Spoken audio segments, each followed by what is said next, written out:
며칠 전에 아주 오랜만에 동료 목사님에게 전화가 왔어요.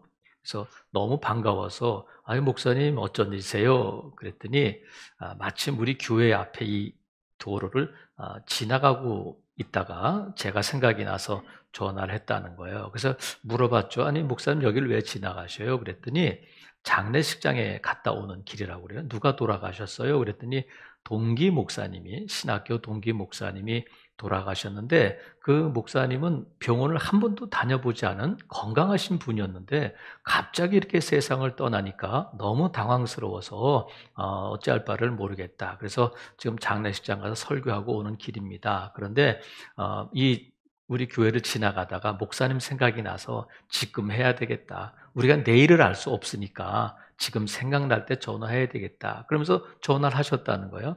여러분, 우리가 어제까지 또 우리가 오늘 이렇게 살고 있지만, 저는 이제 매주 토요일마다 교회 와서 설교 준비하고 한 11시 반, 12시쯤 되면 기도를 하는데, 어젯밤에 이렇게 기도를 하면서 하나님, 내일 제가 당연히 설 것처럼, 이 자리에서 설교할 것처럼 이게 준비하고 있지만 못할 수도 있겠다는 마음이 들더라고요. 하나님 허락해 주셔야만. 그리고 성도들도 어쩌면 내일 예배가 이 마지막 예배가 될 수도 있는데, 제가 마지막 말씀을 전한다면 어떤 심정, 어떤 마음으로 전할까?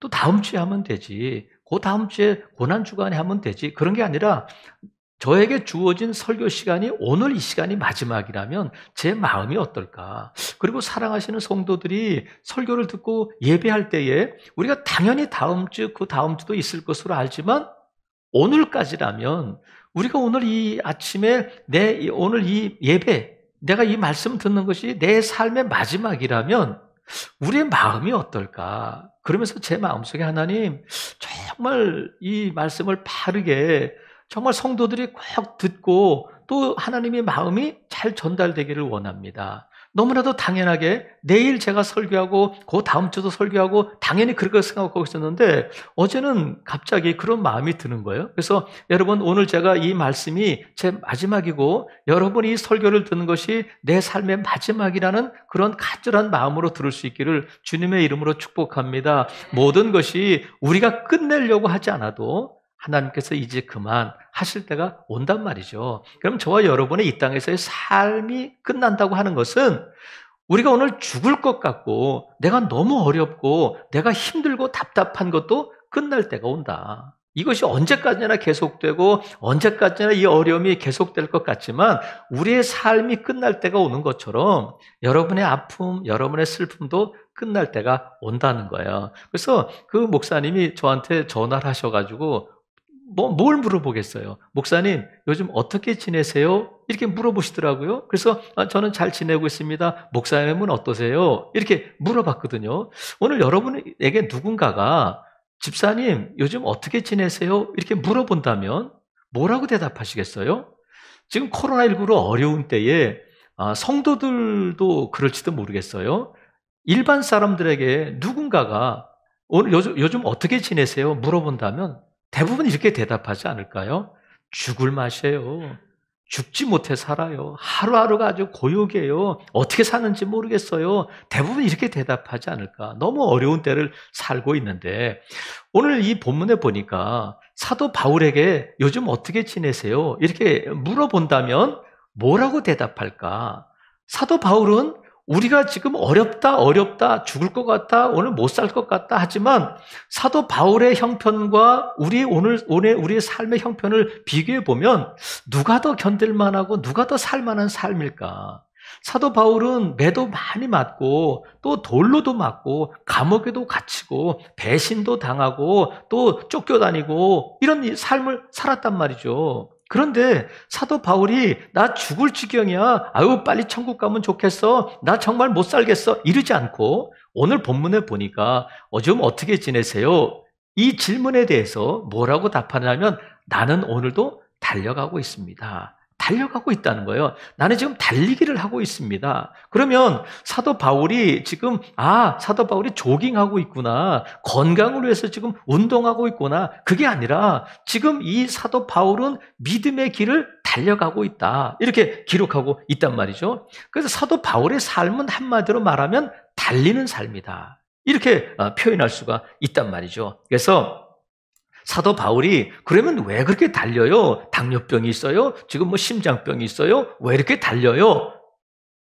왜 달리고 있는지를 14절에서 지금 밝혀주고 있어요. 14절 보니까 푯대를 향하여 그리스도 예수 안에서 하나님이 위에서 부르신 부름의 상을 위해서 달려간다는 거예요. 사도 바울은 왜 이렇게 달려가고 있느냐면 상 받기 위해서 달려간다는 거예요. 상 받기 위해서 하나님이 자신을 위해서 준비하고 하나님이 지금 자신에게 주려고 준비해 두신 상을 받기 위해서 달려간다.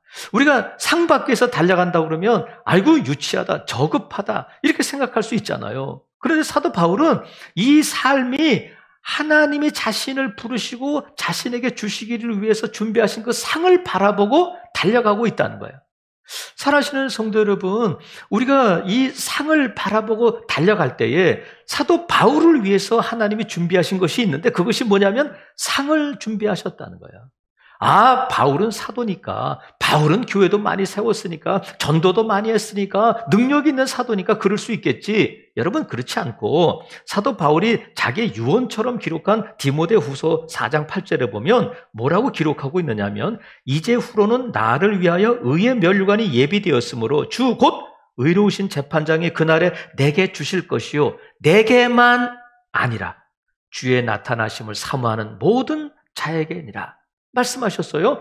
사도 바울을 위해서만 상을 준비하신 것이 아니라 주의 나타나심을 사모하는 모든 믿는 자들을 위해서 하나님이 뭘 준비하셨냐면 상을 준비하셨다는 거예요. 믿으시면 아멘. 그러니까 사도 바울을 위한 상뿐만이 아니라 오늘 이 아침에 하나님을 예배하는 저와 여러분, 오늘도 믿음의 길을 달려가고 있는 저와 여러분을 위해서 하나님이 준비하신 것이 있다. 2021년도 여호와 일에 준비되리라 하는 비전을 가지고 나가는데 우리 앞에 하나님이 뭘 준비하셨을까? 하나님이 상을 준비하셨다. 아이고, 나 같은 걸 여러분 그렇지 않아요? 그래서 오늘 본문에 보니까 나를, 사도 바울만을 위한 상이 아니라 모든 믿는 자들에게 주의 나타나심을 사모하는 자들에게 준비하신 상이 있기 때문에 나는 그 상을 받기 위해서 달려가는 것처럼 여러분들도 그 상을 받기 위해서 나와 함께 갑시다. 이렇게 우리를 권면하고 격려하고 있는 말씀이에요. 그 말씀이 어디냐면 15절에 있어요. 그러므로 누구든지 우리 온전히 이룬 자들은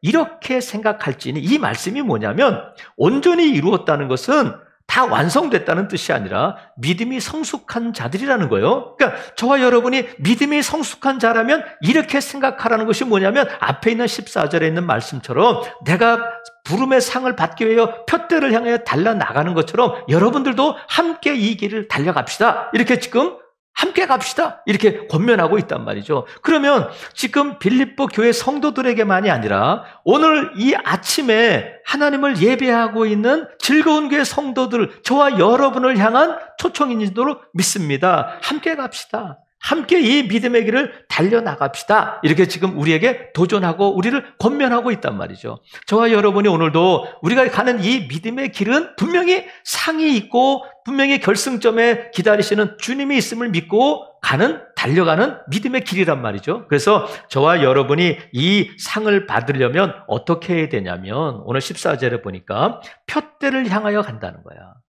우리가 달려갈 때에 목적지가 분명해야 돼요. 결승점이 어딘지를 분명히 알고 가야지 우왕좌왕하게 되면 갈 수 없단 말이죠. 여러분, 지금 사람들이 저와 여러분 가운데 어떤 분들은 자식 보고 사는 사람이 있어요. 난 너만 보고 산다. 내가 내 삶의 전부다 하면서 지금은 좀 나아졌습니다만 60년대, 70년대만 해도 막 대학을 보내고 막 하려고 논떼기, 밭떼기 팔아가지고 엄마는 못 잊고 자식들을 대학에 공부시켰잖아요. 너라도 잘 배워. 나는 너만 보고 사는 거야. 안 먹어도 배불러 하면서 그런단 말이죠. 근데 며칠 전에 신문에 어떤 기사가 나왔느냐면 터키의 어느 어머니가 딸을 대학 보내기 위해서 공동묘지에서 꽃을 판다는 거예요. 근데 이 딸이 어디에 갔느냐면 영국 옥스퍼드 대학에 의대에 진학했다고 그래요. 그래서 이 어머니가 공동묘지에서 꽃을 파는 것을 부끄러워하지 않고 너무 자랑스럽게 이 자식을 자랑하니까 신문에서 취재를 했대요. 도대체 딸이 어느 대학에 갔습니까? 했더니 우리 딸은 옥스퍼드 대학의 의대에 다니고 있습니다 하면서 딸이 의사 가운을 입고 실습하는 사진을 보내준 거를 보여줘서 신문에까지 났다는 거예요. 그런데 나중에 어느 기자가 이 딸을 취재하기 위해서 학교에다 전화해봤더니 그런 학생은 없다는 거예요. 그런 학생은 입학한 적이 없다는 거예요. 그래서 더 자세히 살펴보니까 이 딸이 영국에 살고 있는 것이 아니라 터키 엄마하고 가까운 곳에 살고 있더라는 거예요.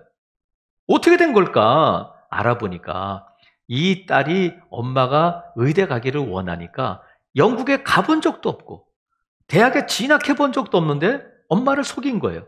엄마, 나 옥스퍼드 대학에 의대에 진학했어요. 그러니까 이 엄마가 너무 딸이 자랑스러우니까 공동묘지에서 이 장례식 온 사람들에게 이 꽃을 파는 것도 부끄러워하지 않고 그 딸을 위해서 학비를 보내줬는데 이 딸은 대학도 들어가 본 적이 없더라는 거예요. 여러분, 우리가 자식 보고 너가 내 삶의 전부다 하고 자식 보고 살지만 영원한 것은 아니잖아요. 그래서 여러분 자식 보고 살아서 자식도 좀 보겠어요?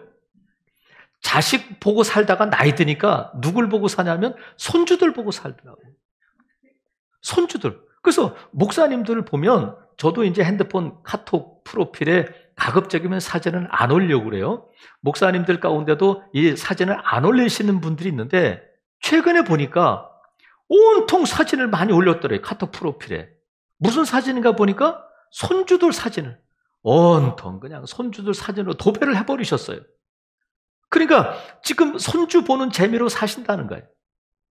자식 보고 살고 어떤 사람은 손주 보고 살고 어떤 사람은 불어나는 통장 보고 살고 어떤 사람은 분양받은 아파트 입주 날짜를 바라보면서 살 수 있어요. 하지만 그것이 우리의 삶의 표대, 우리가 달려갈 목적지는 아니라는 거예요. 우리가 정확하게 끝까지 달려가려면 목적지가 분명해야 된다. 그래서 어느 아들이 농사 짓는 아버지를 도와주기 위해서 시골집에 내려왔는데 아버지가 그때 뭘 하고 있냐면 밭을 갈고 있었다고 그래요. 밭고랑을 이렇게 메고 있었는데 아버지를 도와주기 위해서 자기 아들이 아버지 제가 할게요 했는데 밭을 이렇게 갈고 나면 아버지가 간 밭은 똑바로 돼 있는데 자기가 밭은 구부러져 있더라는 거예요. 그것을 보고 뒤에서 이렇게 지켜보던 아버지가 얘야 앞을 보고 갈아야 돼. 그래서 앞을 보고 갈았는데 여전히 구부러져 있더라는 거예요. 그래서 이 아버지가 물어봤대요. 얘, 너 앞에 있는 뭘 봤냐? 저 앞에서 지금 풀을 뜯어먹고 있는 소를 보고 갈았어요. 그랬더니 이 아버지가 움직이는 거 하지 말고 똑바로 서 있는 걸 바라보고 갈아야 돼. 그랬더니 이번에 똑바로 갈아졌대. 아버지가 물어봤대요. 뭘 보고 갈았냐? 저 앞에 있는 포플라 나무를 보고 갈았어요. 그랬더니 똑바로 돼 있다는 거예요. 여러분, 우리가 우리의 삶의 목표 달려갈 때에 앞에 있는 표대를 향해 달려나가야 되는데 표대가 흔들리면 안 되잖아요. 이리 갔다 저리 갔다 하면 결승점에 갈 수 없어요. 그래서 사도 바울은 이 표대를 뭐라고 말하냐면 12절 보세요. 내가 이미 얻었다 함도 아니요 온전히 이루었다 함도 아니라 오직 내가 그리스도 예수께 잡힌 바 된 그것을 잡으려고 달려가는데 그게 표대예요. 그러니까 예수님께서 자신에게 지금 이 사명을 맡겨주시고 자신을 잡아주셨어요. 자신을 붙잡아 주셔 택해 주셨어요. 그래서 지금 그것을 잡으려고 달려가는데 이 사도 바울이 표대로 삼고 있는 분은 누구냐면 바로 자신을 잡아주신 예수 그리스도를 바라보고 달려가고 있다는 거예요. 그러니까 사도 바울의 이 믿음의 길을 달려갈 때 그 목적지, 그 표대는 누구냐면 늘 예수 그리스도를 바라보고 달려가고 있단 말이죠. 그래서 히브리서에도 보면 어떤 말씀이 있냐면 믿음의 주여 또 온전하게 하시는 이인 예수를 바라보자. 온전하게 믿음의 주여 또 온전하게 하시는 이인 예수를 바라보자 할 때에 이 바라보자는 단어를 영어 성경은 시선을 고정해라, fixed해라, 고정해라 이런 단어를 쓰고 있어요. 그러니까 우리의 삶에 늘 우리의 시선이 어디에 고정되어 있으냐면 예수 그리스도에게 고정되어 있어야 된다는 거야. 그래서 그것이 우리의 삶의 목적이 되어야 된다. 우리가 관광지에 이렇게 가다 보면 높은 산 위에 그 전망대가 있고, 전망대에 뭐가 설치되어 있는 곳이 있느냐면 스카이워크라는 것이 있어요. 여러분 들어는 보셨나요? 스카이워크? 스카이워크가 뭐냐면 높은 산 정상에다가 전망대를 만들어 놓고 그 옆에 뭘 만들냐면 낭떠러지에 이렇게 긴 다리 같은 걸 만들어 놨어요. 그리고 그 밑에다가는 유리를 깔아가지고 그 밑에를 바라보면서 이렇게 지나가도록 만든 거를 스카이워크라고 해요. 근데 이 스카이워크를 아무렇지도 않게 지나가는 사람이 있는가 하면 애들은 못 지나가잖아요. 그래서 어느 부모가 아이를 데리고 왔는데 아이가 여기를 못 지나가니까 먼저 앞에 간 아버지가 야야야야 밑에 보지 말고 아빠를 봐, 아빠를 보고 와. 그랬더니 이 아이가 알았어 하면서 밑에를 안 보고 아빠를 보고 가다가 아빠 품에 확 안기더라고요. 밑에 보면 갈 수 없어요. 앞에를 보고 가야 그 길을 갈 수 있단 말이죠. 밑에 낭떠러지가 있어도 외나무 다리에 있다 할지라도 앞을 보고 가게 되면 통과할 수 있단 말이죠. 그래서 이것이 뭐냐면 담대함이다. 우리가 믿음의 길을 갈 때에 밑에 봐, 옆에 봐, 여기 봐, 이거 줄게 하면서 우리가 이 길을 달려갈 때 엉뚱한 길로 나가도록 우리를 미혹하고 유혹하고 우리를 시험에 빠지게 하는 일들이 얼마나 많은지 몰라요. 그럴 때 우리가 이 길을 흔들리지 않고 가려면 우리에게 뭐가 필요하냐면 담대함이 필요하다. 그래서 히브리서 10장 35절에 보면 그러므로 너희 담대함을 버리지 말라. 이것이 큰 상을 얻게 하느니라. 저와 여러분이 담대하게 흔들리지 않고 이 길을 갈 때 우리 앞에 큰 상이 준비되어 있다는 거예요. 그래서 여러분 흔들리지 않기를 바랍니다. 우리가 이 길을 갈 때 그래서 또 담대해야 할 뿐만 아니라 포기하면 안 돼요.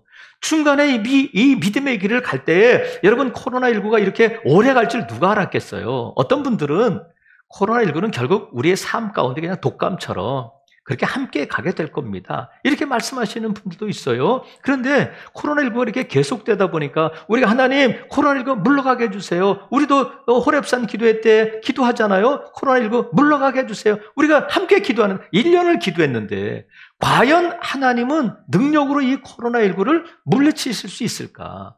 하나님은 이 교회가 이 민족이 겪고 있는 어려움을 알고는 계실까? 내가 하나님 앞에 기도한들 하나님이 들으실까? 하나님은 살아계시는 할까? 우리가 이 믿음의 길을 갈 때에 목적지가 있기는 있는 걸까? 이렇게 우리의 마음이 흔들릴 때가 얼마나 많아요. 하지만 여러분 우리의 마음이 흔들리고 우리의 마음에 의심이 들고 우리의 마음에 불안함이 엄습해 올 때마다 여러분 말씀을 견고히 붙들 수 있기를 바랍니다. 내 기도는 응답될까? 물론. 하나님은 살아계실까? 물론. 하나님께서 이 모든 것들을 주관하실까? 물론 하면서 여러분 믿음으로 포기하지 말고 이 길을 끝까지 달려가시기를 주님의 이름으로 축복합니다. 그래서 마라톤 선수들이 42.19km를 달릴 때 얼마나 힘들어요. 그만두고 싶을 때가 얼마나 많겠어요. 하지만 그만두고 싶다고 해서 잠깐 쉬어가야지 하고 주저앉으면 절대로 끝까지 갈 수 없다는 거예요. 마라톤 선수들이 갈 때에 이 달려갈 때에 장애물이 없도록 앞에서 사이카가 준비하고 또 사람들이 막 그 길을 준비하고 아무것도 없이 하는데 몇 년 전인가 중국에서 마라톤 대회가 열렸는데 1등으로 가던 사람을 갑자기 이 도로에 인도에 있던 응원하던 사람 중에 한 명이 달려와서 1등으로 달리고 있는 그 외국 선수를 끌어안는 일이 벌어졌어요. 얼마나 놀랐겠어요. 갑자기 막 달려가는데 갑자기 어떤 사람이 와서 자기를 끌어안으니까 그래가지고 그 사람이 1등을 못하고 뒤에 오던 2등이 1등을 했다는 거예요. 여러분 우리가 달릴 때 잠깐 멈추거나 하면 그 길을 끝까지 달려갈 수 없어요. 저와 여러분의 삶 가운데 이 믿음의 길을 갈 때에 어려움이 있을 수 있잖아요. 의심도 있을 수 있잖아요. 하지만 우리가 끝까지 포기하지 말고 갈 때에 분명히 그날은 오고 분명히 목적지는 있고 분명히 하나님이 저와 여러분을 위해서 준비하신 상이 있는 줄로 믿으시기를 바랍니다. 끝까지 포기하지 않고 가면 갈라디아서 말씀처럼 낙심하지 말지니 포기하지 아니하면 때가 이름에 거두게 된다. 말씀하신 것을 붙들고 이 믿음의 길을 끝까지 달려가는 저와 여러분 될 수 있기를 주님의 이름으로 축복합니다. 그런데 우리가 그렇게 하기를 원하는데 자꾸 우리 이 발목을 잡는 것이 있어요. 우리가 끝까지 이 길을 달려가기를 원하는데 못 달려가도록 우리의 발목을 잡고 아까 응원하던 사람이 1등으로 달리는 선수를 끌어안는 것처럼 우리를 끌어안고 그만 가세요. 못 가게 하는 일들이 있단 말이죠. 마라톤 선수가 인생은 마라톤이라 자꾸 마라톤 얘기를 합니다만 마라톤 선수가 달릴 때에 여러분 복장이 어떤지 아시잖아. 그죠? 이 러닝, 팬티, 신발 그게 전부예요. 그런데 러닝도 우리가 속에 입는 이런 러닝이 아니고 팬티도 우리가 입는 그런 팬티가 아니라 정말 가볍고 얇은 땀이 흡수가 잘 되는 이렇게 과학이 들어가 있는 복장이에요. 신발도 오죽하면 뭐 1억을 들여서 만들었다 그러잖아요. 우리가 신는 이런 신발이 아니라 정말 가볍고 안전하고 42.195km를 달려도 뒤틀어지지 않는 그런 과학이 담긴 신발을 만든단 말이죠. 마라톤 선수가 배낭을 쥐고 달리는 경우는 없잖아요. 마라톤 선수가 춥다고 해서 겨울 파카를 입고 달리는 마라톤 선수는 없어요. 벗고 내려놓고 다 포기하고 그리고 단순한 복장으로 달려간단 말이죠. 여러분 마라톤 선수들의 그 팬티가 어떤 팬티인지 아셔요? 저는 얼마 전에 좀 필요한 일이 있어서 이 반바지를 사야 되는데 어떤 반바지를 살까 하다가 이 여자들이 레깅스 입잖아요. 레깅스 입으면 겉에 이렇게 팬티 같은 걸 이렇게 팬츠라고 그러나 뭐라고 이렇게 입잖아요. 저는 이제 그 인터넷을 뒤지다가 이런 반바지가 아니라 그냥 이 달리기 할 때 입는 팬티를 팬티야 뭐야 하여튼 이해하시죠? 하여튼 그걸 주문했는데 왔어요. 인터넷에 주문 왔는데 깜짝 놀랐어요. 지금까지 제가 입었던 뭐 운동할 때 입었던 반바지나 그런 개념이 아니라 너무너무 얇고 가벼운 거예요. 안 입은 것처럼. 그러니까 그걸 입고 42.195km를 달리는 거지. 이런 반바지 우리가 흔히 입는 수영복 이런 반바지를 입고 달릴 수 있는 경기가 아니란 말이죠. 저와 여러분이 달리기 위해서는 간단하게 달려야 되는데 그러려면 뭐를 우리가 벗어버려야 되냐면 자 보세요. 13절에 보니까 사도 바울은 어떻게 달리냐면 형제들아 나는 아직 내가 잡은 줄로 여기지 아니하고 오직 한 일 즉 뒤에 있는 것은 잊어버리고 앞만 보고 달려간다는 거예요. 뒤에 있는 것은 잊어버려야 된다. 뒤에 있는 것은 버려야 된다. 뒤에 있는 것은 다 포기하고 앞만 보고 달려가도 달려갈까 말까 한데 자꾸 뒤돌아보지 말고 뒤에 있는 것은 잊어버리고 달려간다는 거예요. 그러면 사도 바울이 잊어버리고 뒤에 있는 것은 잊어버린다고 할 때에 뒤에 있는 게 뭘까? 우리가 알고 있잖아요. 사도 바울이 다메섹으로 가는 길에서 부활하신 예수님을 만나기 전에는 교회를 핍박하고 교회를 박해하고 예수 믿는 사람들을 죽이고 스데반이 죽는 자리에 있었던 바울이잖아요. 근데 그가 갑자기 변화돼서 예수님을 전하고 예수 믿으세요 하고 다니니까 사람들이 볼 때는 너 같은 게 무슨 사도야. 너가 교회를 박해하고 스데반이 죽을 때 그 자리에 있었는데 네가 무슨 사도가 될 수 있어. 이렇게 공격하는 사람이 있을 뿐만 아니라 사도 바울이 생각할 때도 나는 조용히 있어야 되겠다. 내가 무슨 사도가 될 자격이 있겠어. 이러지 않고 자기가 예수 그리스도를 믿기 전에 있었던 그 부끄러운 일들은 다 잊어버리고 우리 주님께서 자기에게 맡겨주신 그 사도로서의 직분을 자기를 충성되게 여겨주셔서 직분을 맡겨주셨으니까 주님도 기억하지 않으시니까 잊어버리고 나는 오직 앞을 향해서만 나간다는 거예요. 사랑하시는 성도 여러분, 사도 바울이 그 과거 때문에 과거에 매여서 어떻게 하면 좋으냐? 나는 이제는 사도가 될 수 없어. 나는 이 일을 못해요. 나 같은 게 어떻게 할수 있어요? 그랬다면 사도가 될 수 없잖아요. 그런데 사도 바울은 자신을 담대하게 뭐라고 소개하느냐면 나는 죄인 중에 괴수다. 그래 나는 죄인 중에 괴수야. 하지만 그것이 내가 사도가 될 수 있는 자격이 아니라 우리 주님이 나를 은혜로 충성되게 여겨주셔서 내게 직분을 맡겨주셨으니까 나는 충성스럽게 이 길을 달려간다. 이런 담대함으로 가고 있단 말이죠. 여러분, 누구에게나 다 과거가 있잖아요. 과거 없는 여자가 없는데 과거 있는 여자는 용서해도 과거를 잊지 못하는 여자는 용서할 수 없다는 거예요. 과거 있는 여자는 용서해도 과거를 잊지 못하는 여자는 용서할 수 있다. 그런 말이 있는 것처럼 누구에게나 과거는 있을 수 있어요. 베드로도 그렇잖아요. 베드로는 12사도 가운데 이름을 기록할 때 복음서 기자나 사도행전에 누가가 사도행전을 기록할 때에도 12사도의 이름을 기록할 때 제일 먼저 나오는 이름이 베드로야. 그러니까 베드로가 대표적인 사도고 또 베드로는 예루살렘 교회의 지도자가 되었어요. 그런데 이 베드로에게 치명적인 약점이 있잖아요. 과거가 있잖아요. 그게 뭐냐면 예수님께서 잡히시던 날 밤에 도망갔을 뿐만 아니라 예수님을 3번 부인했다. 12명의 제자 가운데 가룟 유다는 예수님을 팔았지만 어느 누구도 예수님을 부인한 제자는 없어요. 그런데 다른 사람들은 몰라도, 다른 제자들은 몰라도 베드로는 그러면 안 되지. 베드로야, 네가 어떻게 예수님이 산에 가실 때도, 기도하러 가실 때도, 너 누구를 고치러 갈 때도 너는 데리고 가셨는데, 너가 바다 위로 걸어올 때에도 예수님께서 너를 이 무리를 걷게 하셨는데 다른 제자들은 몰라도 너는 그러면 안 되지. 그럴 수 있잖아요. 또 베드로가 생각할 때, 그래, 나는 예수님을 3번 부인했기 때문에 사도가 될 자격도 없어. 난 이제 끝이야. 나는 못해.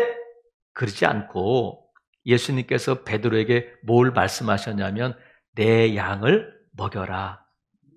내가 앞으로 뒤돌아보지 말고 앞만 보고 가라. 이렇게 말씀하셨단 말이죠. 여러분, 복음서의 이 저자들이, 예수님의 제자들이 복음서를 기록할 때에 어떻게 베드로가 예수님을 3번 부인한 것을 알 수 있었을까? 예수님께서 그 전에 말씀하셨잖아요. 하지만 요한복음에 보면 사도 요한이 이 베드로와 함께 제사장의 그 예수님이 재판받는 곳, 잡히시던 곳에 갔다고 기록되어 있지만 요한이 본 것을 기록한 것이 아니라 직접 자기가 겪은 사람이 아니면 알 수 없는 내용들이 있단 말이죠. 베드로가 예수님을 3번 부인했을 때에 닭이 울었잖아요. 닭이 울을 때에 이 베드로가 예수님을 바라봤는데 그때 예수님께서 어디를 보고 계셨느냐면 베드로를 보셨다는 거예요. 눈이 딱 마주쳤을 때에 베드로가 예수님이 하신 말씀이 생각나서 밖에 나가서 심히 통곡하며 울었다는 거예요. 예수님과 눈이 마주친 것을 누가 알 수 있겠어요? 그런데 베드로는 자기의 이 부끄러운 과거를 왜 제자들에게 말하고 이것을 기록하게 했을까? 이 복음서가 기록될 때에 이 베드로는 예루살렘 교회의 지도자잖아요. 그런 게 없으면, 그런 게 있으면 베드로에게 도움이 될 게 없고 베드로의 이 사도의 이력에 보탬이 될 게 아닌데도 불구하고 기록되어 있단 말이죠. 그것은 뭐냐면 나는 그걸 다 잊어버렸다. 더 이상 내가 사도로 주님의 양을 먹이는 일에 그것이 내게 장애가 되지 않는다. 그렇기 때문에 그것을 자신 있게 밝힐 수 있었단 말이죠. 살아가시는 성도 여러분, 저와 여러분, 이 믿음의 길을 갈 때에 잊어버려야 할 것들이 있어요. 베드로는 예수님을 3번 부인한 것을, 또 바울은 스데반이 죽는 자리에 있었던 것, 교회를 박해했던 것들을 이제 잊어버리고 이 믿음의 길을 앞을 보고 달려나가야 된다. 여러분들이 이 믿음을 갈 때 어떤 사람은 용서하지 못하는 것 때문에, 어떤 사람은 부모 때문에, 어떤 사람은 자식 때문에, 어떤 사람은 직장 때문에, 어떤 사람은 건강 때문에 이런저런 이유로 주저하고 머뭇거리고 뒤돌아보고 하는 성도가 있을 수 있어요. 살아가시는 성도 여러분, 우리가 가야 할 길은 앞을 향해 나가는 거지 뒤에 있는 것을 여러분 잊어버릴 수 있기를 바랍니다. 그것은 우리가 앞을 향해 나아가는데 방해가 되고 장애가 되기 때문에 그렇단 말이죠. 어느 여집사님이 이런 간증을 하셨더라고요. 남편과 신앙생활을 아주 잘 했는데 하나님께서 이 신실한 부부에게 은혜를 주셔서 남편이 사업을 하고 있었는데 그 사업이 아주 잘 되고 좀 돈을 많이 벌었다고 그래요. 근데 돈이 좀 벌리기 시작하니까 이 남편이 교회를 잘 안 나오고 술을 마시고 또 도박을 하고 그러면서 이 방탕한 길로 나가더라는 거예요. 그러다가 결국은 노름으로 다 잃어버리고 사업도 망했는데 이 아내 집사님이 남편이 그럴 때 뭘 했느냐면 하나님 앞에 나와서 기도했다는 거예요. 하나님, 우리 남편 돌아오게 해주세요. 우리 남편 다시 믿음의 길을 가게 해주세요. 우리 남편 하나님 용서해 주세요. 이렇게 기도했는데 몇 년을 기도했느냐면 9년을 기도했을 때에 그 남편이 다시 돌아왔다는 거예요. 다시 예수 그리스도 앞에 돌아오게 되고 예배 자리에 나오게 되고 아내한테 여보 미안해. 이런 일들이 일어났다는 거예요. 근데 제가 9년 동안 기도했다는 것을 말씀드리려고 하는 것이 아니라 이 집사님의 간증이 뭐냐면 제가 남편을 위해서 기도할 때 한 번도 과거에 있었던 남편의 잘못을 얘기하지 않았다는 거야. 당신이 그때 그 일만 안 했어도, 당신이 그때 그 여자만 안 만났어도, 당신 때문에 이 왼수야 그러면서 남편의 잘못을 지적하거나 남편의 그 과거를 들춰내지 않았다는 거야. 만약에 이 아내가 하나님 앞에 기도하면서도 계속 남편을 미워하고 이 왼수야 네가 어떻게 그럴 수 있어 그랬다면 그 남편은 더 오래 있다가 돌아왔을지도 몰라요. 그래서 여러분, 우리가 지금까지 어떻게 살아왔느냐도 중요하지만 어떻게 앞으로 살아갈 것인가가 중요하다. 과거에 매이면 우리의 미래의 삶이 없어지잖아요. 그래서 누가 청년이고 누가 노인이냐면 자꾸 옛날 얘기하면 노년이야. 20살, 30살 먹었어도 자꾸 예전에 내가 어떻고 옛날에 내가 이랬어, 옛날 과거를 자꾸 말하면 그 사람은 노인이에요.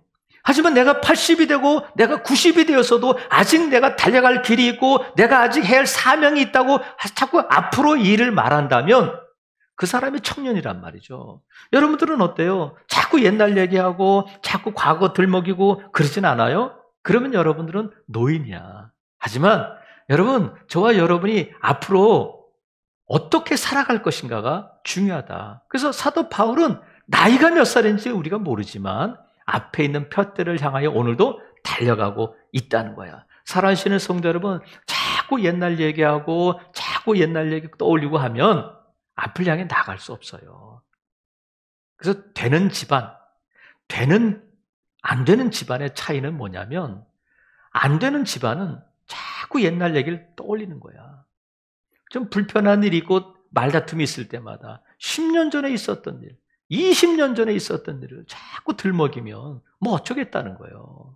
살아계시는 성도 여러분, 이게 사도 바울처럼 뒤에 있는 것은 잊어버릴 수 있기를 바랍니다. 저와 여러분 앞으로의 삶이 중요한 거예요. 저와 여러분이 믿음의 삶을 갈 때에, 이 믿음의 길을 갈 때에 우리가 달려갈 길이 있단 말이죠. 목적지를 향해서 가야 되는데 자꾸 뒤돌아본 롯의 아내처럼 뒤돌아보면 어렵단 말이에요. 성경은 전부 66권으로 되어 있는데 마지막 책이 요한계시록이에요. 근데 요한계시록 마지막 장 22장 12절에 보면 어떤 말씀이 있느냐면 예수님께서 이렇게 말씀하셔요. 보라, 내가 속히 오리라. 내가 줄 상이 내게 있어 각 사람에게 그가 행한 대로 갚아주리라. 각 사람에게 그가 행한 대로 갚아주시겠다는 거예요. 그럼 여러분 보세요. 갚아줄게. 그러면 여러분 두려운 마음이 들어요? 아니면 위로가 돼요? 갚아준다는 단어를 떠올리면 아유 큰일 났다. 내가 잘한 게 없는데, 내가 행한 것이 별로 없는데 하나님께서 나를 벌 주시면 어떡하나, 이런 마음이 들 수도 있어요. 하지만 여러분, 나는 사도 바울처럼 그렇게 전도 많이 못했어요. 나는 교회를 많이 못 세웠어요. 나는 능력도 행하지 못했어요. 하나님, 나는 이렇게 매맞지도 않았어요. 그럼 나에게 무슨 상이 있겠어요? 하지만 성경에서 말씀하고 있는 상은 하나님의 은혜예요. 우리가 세상에서 주는 1등에게 주는 그런 상이 아니라 끝까지 이 믿음의 길을 달려가고 이 결승점에서 테이프를 끊었을 때 누구에게나 주시는, 나에게 주시기로 작정하신, 준비하신 상이 있단 말이죠. 그래서 하나님께서 그 상을 은혜로 주시기 때문에 예수님이 말씀하셨어요. 이 작은 자 하나에게 물 한 컵 대접한 것도 내가 기억하고 상이 있다. 여러분, 우리가 이 믿음의 길을 갈 때 각자 형편이 다르고 각자의 그 처지가 다르잖아요. 어떤 사람은 경제적으로, 어떤 사람은 남들 돕는 일에, 어떤 사람은 가정의 어려움 때문에 그 어려움을 감당하면서 믿음으로 살기 위해서 몸부림쳤던 그 순간순간들을 우리 주님이 다 기억하시고 기록하시고 거기에 맞는 상을 준비하고 계시다는 거예요. 그래서 저와 여러분이 이 길을 갈 때에 여러분 한 걸음 한 걸음 믿음으로 달려가는 저와 여러분 될 수 있기를 바랍니다. 오직 우리 주님만을 바라보고 나간다는 것은 내 건강, 내 시간, 내 물질, 내 자녀들 우리 주님이 뭘 하기를 원하실까? 그게 주님 바라보고 달려가는 거잖아요. 이 길을 달려갈 때에 이 사명의 길, 믿음의 길을 달려갈 때에 필요한 것은 하나님께서 달려갈 수 있는 힘도 주실 줄로 믿습니다. 필요한 것들을 공급해 주실 줄로 믿습니다. 하나님이 우리를 부르시고 끝까지 책임져 주시고 결승점까지 가도록 우리를 인도하실 텐데 여러분 표대를 향하여 담대하게 포기하지 말고 끝까지 이 길을 달려가시기를 바랍니다. 그럴 때 우리 뒤에 있는 것은 자꾸 우리 발목을 잡는 것을 다 잊어버리고 앞을 향하여 내일을 향해서 달려나가야 하는데 고린도전서 15장 58절 말씀을 읽어드림으로 설교를 마치려고 해요. 그러므로 내 사랑하는 형제들아 견실하며 흔들리지 말고 항상 주의 일에 더욱 힘쓰는 자들이 되라. 이는 너희 수고가 주 안에서 헛되지 않은 줄 알미라. 너희 수고가 주 안에서 헛되지 않은 줄 알미라. 여러분 오늘도 주의 일에 더욱 힘쓰는 여러분들이 될 수 있기를 바랍니다. 그렇게 한 걸음 한 걸음 달려가다 보면 나도 모르는 사이에 결승점에 도달하게 되고 우리 주님께서 잘하였도다 착하고 충성된 종아 하면서 저와 여러분에게 의의 멸관을 씌워주실 날이 반드시 올 줄로 믿습니다. 여러분 상을 향해서 달려가는 것은 부끄러운 일도 아니고 유치한 일도 아니고 그것은 당연히 저와 여러분이 누려야 할 복일 뿐만 아니라 이 상을 절대로 포기하지 않기를 바랍니다. 이 땅에서 잘 먹고 잘 살면 좋겠어요. 나는 그 상 필요 없어요. 여기서 잘 먹고 잘 사는 게 필요해요. 여러분 이건 아무것도 아닌 거예요. 하나님께서 저와 여러분 이 믿음의 길, 이 사명의 길에서 저와 여러분에게 준비하신 상이 있음을 믿으시고 오늘도 믿음으로 견고하게 흔들리지 않고 주의 일에 더욱 힘쓰며 믿음의 길을 가는 저와 여러분 될 수 있기를 주님의 이름으로 축복합니다. 아멘.